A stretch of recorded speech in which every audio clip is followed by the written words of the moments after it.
Welcome to our 365 daily devotion. Ako po sa Alexander Gomez ng Batch 2. Ang topic na natatalakay natin ngayon ay ano ang kahalagahan ng virgin birth. Ngayon po ating Bible verses na sa Luke chapter 1 verses 34 to 37. At buksan po natin ang ating puso-isip sa mga lang salita ng Diyos. Sinasabi dito na, how will this be? Mary asked the angel, since I am a virgin. The angel answered, the Holy Spirit will come on you, and the power of the Most High will overshadow you. So the Holy One to be born will be called the Son of God. Even Elizabeth, your relative, is going to have a child in her old age, and she was said to be unable to conceive anything 6 months, for no word from God will ever fail. Sa Tagalog, paano po mangyayari itong ganyang ako isang birhen kung may mali? Sumagot ang anghel, sa iyo ang Espiritu Santo at mapapasagaling ka sa kapangyarihan ng kataas-taasang Diyos.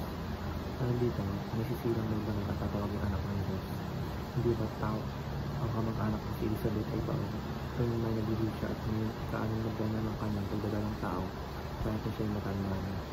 Sapagkat walang anumang bagay na hindi kayang gawin ng Diyos.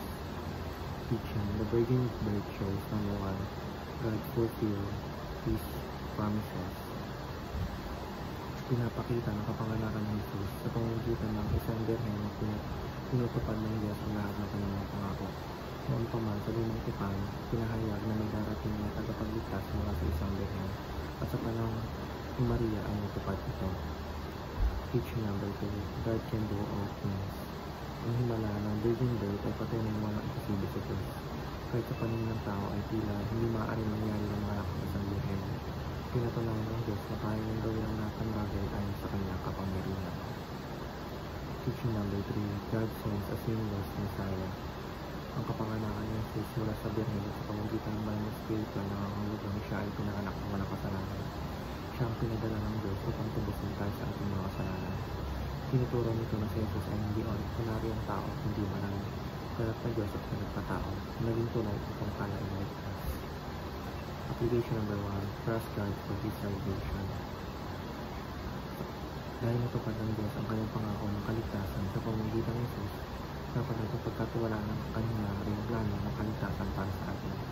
Kahit hindi natin agad makikita ang resulta, dapat tayo manampalataya na ang Diyos ay tapat at may mabuting nililin sa ating buhay. Application number 2, trust God for His sincerity. Makikita natin sa kwento ni Maria na ang Diyos ay tapat at totoo sa kanyang mga sinasabi. Kung paano niya tinupad ang kanyang pangako kay Maria, ganoon din itutupad rin ang kanyang mga pangako sa atin. Application number 2, trust God for His sovereignty.